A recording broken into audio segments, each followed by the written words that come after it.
리츠를 이제 운용을 하시는 입장이시잖아요. 네. 실제적으로 리츠를 운용하고 안에 이제 부동산을 뭘 살지도 결정하고, 그럼 부동산을 뭘 살지를 결정한다는 것은 그 부동산에 들어오는 임차인이죠. 임차인도 이제 뭐 결정이 돼 있는 경우도 있을 거고, 뭐 새로 결정하셔야 되는 경우도 있을 것 같은데, 그 실제로 리츠를 운용할 때 그런 임차인 문제들, 그런 부분은 뭐 사전에 되게 결정이 되나요? 아니면 뭐 추후적으로 결정이 되나요? 그리고 그때 뭐 결정을 만약 한다고 하면은, 아니면 뭐 사전에 돼 있는 거라고 하더라도 그거를 매매를 할지 이제 여부를 결정할 때 임차인의 어떤 특성 같은 것도 보실 건데, 그때 뭐 눈여겨 보시는 점이라든가 이런 게 혹시 있나요? 보통은 투자를 하기 전에 예, 투자하는 단계에서 임차인의 신용도를 보통 많이 보고요. 신용도. 왜냐하면 뭐 아까도 앞에서 말씀드렸지만 마스터리스로 계약이 되어 있는 자산을 샀는데 임차인의 사업이 망가져서 임대료를 낼 수 없는 경우의 수가 발생을 한다면 예, 그럼 또 주주분들에게 많은 불안감을 안겨드릴 수 있기 때문에 그렇죠.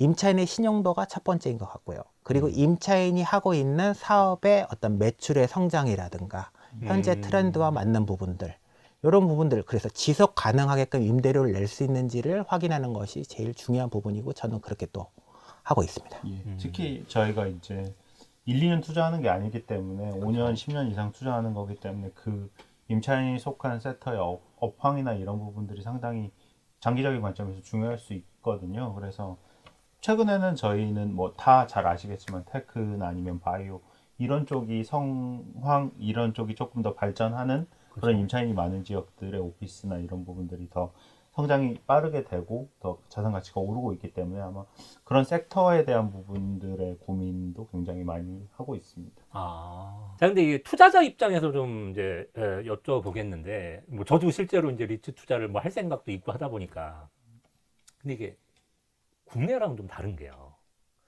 예를 들어 국내, 둘 다 국내 상장은 돼 있지만, 국내 상장된 리츠인데 국내 부동산에 투자하는 리츠는 직접 그게 뭔지 가서 볼 수도 있거든요. 맞습니다. 지방이면은 조금 그렇긴 하지만, 그래도 뭐 서울이나 수도권 같으면 진짜로 가서 보고, 여기가 정말 목이 좋은 건지, 여기 뭐가 실제로 진짜 뭐 설명서에 쓰여있는 대로 들어와 있는 건지 그 임차인이 이런 거를 좀 볼 수가 있는데, 해외 부동산은 그게 안 된단 말이죠. 그럼 코로나 시국인데 뭐 미국에 가볼 수도 없고요. 갈 수는 있겠습니다만은 쉽지 않죠. 근데 그러면 이 투자자 입장에서 그런 거를 좀 어떻게 좀 확인을 하려면 뭘 봐야 될까요?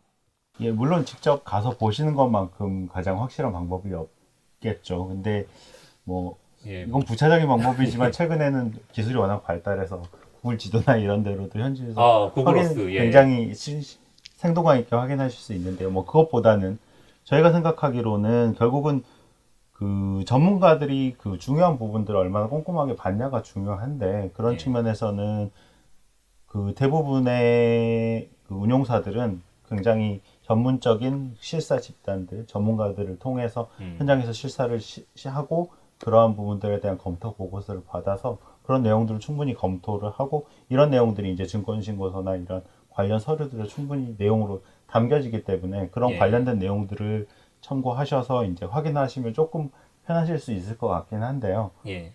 그런 부분도 있고, 뭐 사실 근데 그것보다 더 중요한 부분은 그 자산을 검토하는 데 있어서 그 전문성일 것 같은데요. 그 전문성은 결국은 가장 중요한 그 자산관리회사가 얼마나 전문성이 있어서 그런 중요한 부분들을 잘 볼 수 있냐가 사실 조금 더 근본적인 문제이지 않을까 생각하고 있어요.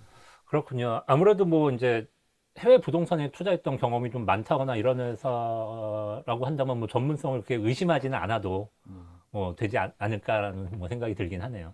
트랙 레코드만큼 사실 그 음. 가장 큰 반증이 없으니까요. 아무래도 그렇죠. 새롭게 시작하는 회사가 기존에 10년 넘게 했던 회사보다 더 전문성을 가지고 잘 운영할 수 있을지는 조금 뭐 의문이 될 수도 있는 부분이니까. 뭐 케이스 바이 케이스이긴 예, 하겠습니다만, 맞습니다. 투자자분들은 요즘 되게 공부를 많이 하시거든요. 그래가지고 세부적인 거만 질문하시는 분들도 계시더라고요. 예를 들면은 내가 지금 리츠 투자하려고 투자 설명서 봤는데 이게 지금 임차 기간, 물건의 이제 임차 기간이 뭐 몇 년으로 해야 되는데 이게 적당한가 뭐 이런 것도 물어보시고, 아니면 여기서 지금 배당 수익률 몇 프로라고 그랬는데 이게 지금 그 좋은 거, 이게 높으면 높을수록 그냥 무조건 좋은 거냐 이런 거 물어보시기도 하고요.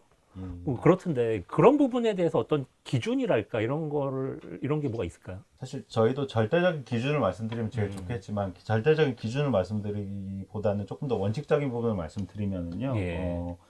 일단 뭐 임대차 기간은 당연히 길면은 그만큼 변동성이 줄어들기 때문에 그런 리츠를 투자하는 관점이 안정성이냐 아니면은 업사이드냐 뭐 가치 상승이냐 이런 부분들의 각자의 투자자의 관점에 따라 조금 달라질 수 있을 것 같은데요. 저희 생각에는 리츠는 조금 더 중수입에 어느 정도 변동성이 낮은 자산 투자에 투자하는 컨셉이라고 봤을 때는 조금 임차 기간이 긴 게 조금 더 유리하지 않을까 싶고요.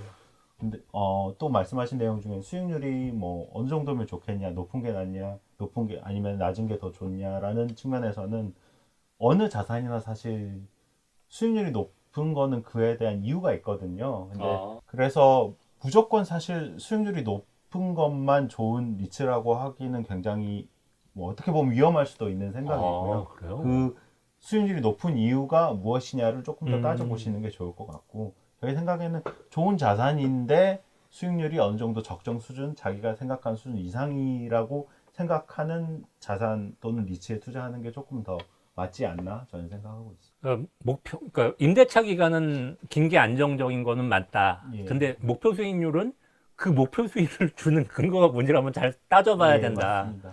예를 들어 임차인이 약간 불안해서 목표 수익률을 더 주는 경우도 있나요? 뭐 그럴 수도 있고요. 왜냐하면 그런 부분들이 자산의 가격에 반영이 되기 때문에 예. 그런 부분들이 있을 수 있고 아니면 부동산은 사실 입지인데 입지 측면에서 좋은 자산들을 대부분 담으시지만 조금 입지가 차이가 있으면은 그 부분이 또 결국은 수익률에 영향을 미칠 수도 있는 그런 부분도 있지 않을까요?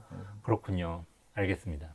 추가적으로 조금 더 말씀드리면 아까 앞에서 다 말씀을 드렸던 것처럼 어떤 섹터에 투자를 하고 있는 임차인이냐 이것도 분명히 임차인의 업종. 네, 그것도 분명히 얘기가 될 수 있고요. 그리고 그 리츠가 담고 있는 섹터는 뭐냐, 물류 섹터냐, 또는 오피스냐, 이런 부분들도 그 시대에 따라서 뭔가 조금 달라지는 그런 부분들이 있기 때문에 그런 부분도 좀 보시는 게 좋을 것 같고, 그리고 어떤 국가의 부동산을 또 투자하고 있냐, 해외 부동산 그렇죠. 얘기를 저희가 아까 언급을 했으니까 예. 그래서 뭐 미국이냐 아니면 프랑스냐 또 뭐 베트남이냐 뭐 이런 것들도 각 국가마다의 그 리스크가 조금씩은 있는 거니까요. 그런 부분도 같이 눈여겨보시는 게 좋을 것 같습니다. 실제로 이제 리츠를 시장에서 살 경우에요. 사가지고 들고 있으면 이제 배당금이 나오기는 하는데 갑자기 이게 가격이 확 빠지는 경우도 있더라고요. 안 그러면 좋겠는데 물론 주식보다는 변동성이 좀 적다고는 하더라도 이것도 어쨌든 거래가 되는 상품이다 보니까 주식처럼 약간 확 빠지는 경우도 가끔 있던데 이 투자자 입장에서는 그럴 때 이걸 어떻게 해야 될까요? 뭐 배당이 나온다고는 하지만 불안해하시는 투자자분들이 많거든요. 근데 일단 리츠를 투자하시는 이유가 부동산에 투자하는 거고 부동산의 자산의 특성이기도 하고 장점이기도 한 게 자산 가치가 그렇게 시시각각 변동하지 않는다는 거. 좀 더 긴 호흡을 바라보면서 투자를 하셔야 된다는 점이 있기 때문에 예. 그 근본적인 현금 흐름, 임대 수익이나 이런 부분들의 변동이 없다면은 조금 참고 긴 호흡으로 투자를 하시는 게 조금 더 맞을 것 같고요. 예. 그런 금융시장이 변하는 만큼 사실 부동산 자산 가치는 변하지 않는다라는 믿음을 갖고 좀 더 긴 호흡으로 투자하시는 게 맞지 않나 생각합니다.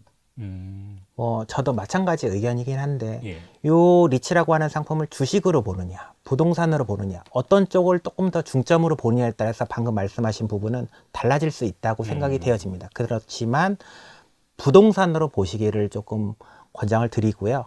장기 투자의 관점에서 단기적인 주가의 흐름보다는 길게 보고 가는 투자가 필요하다. 이렇게 말씀 좀 드리고 싶습니다. 이게 리츠가 참 이게 어떻게 보면 특이한 상품이잖아요. 이게 부동산 투자 회사의 주식이잖아요. 결국은 본질은. 맞습니다. 그러다 보니까 이게 두 가지 성격이 다 섞여 있다 보니까 이제 이런 궁금증들도 생기고 이제 그러는 것 같습니다. 근데 저도 이제 두 분 말씀하시는 거 듣고 보니까 이제 그런 생각은 들더라고요. 이게 주식도 가격 변동이 꼭 가치에 따라서 정확하게 변동되는 건 아니지 않습니까? 그렇습니다. 심리적인 요인도 있는 거고. 그리고 시장이 한꺼번에 확 뭐 금융위기나 이래서 망가지면은 아무리 좋은 회사 주식도 같이 빠지는 거잖아요. 맞습니다. 그럼 이제 그럴 때 리츠도 결국 주식이라는 측면에서 같이 빠질 수도 있는 거고. 근데 만약 뭐 그 상황에도 불구하고 오히려 예를 들어 그 임차인의 특성이 지금 상황에서 오히려 더 좋은 회사도 있을 수가 있는 건데 맞습니다. 뭐 같이 빠졌다 그러면 오히려 저 같은 경우는 매수 기회로 볼 수도 있겠다라는 생각, 배당률을 올릴 수 있는 그런 기회로 볼 수도 있지 않나라는 생각도 뭐 들기는 하더라고요. 부동산은 실물이니까요. 사실 그 실물의 예. 가치가 없어지지 않는 한 기본적인 내재적인 가치는 있는 거고 그 변동이 생각하시는 것만큼 그렇게 크지는 않으니까요. 결국은 본질에 집중해라. 예, 맞습니다. 알겠습니다.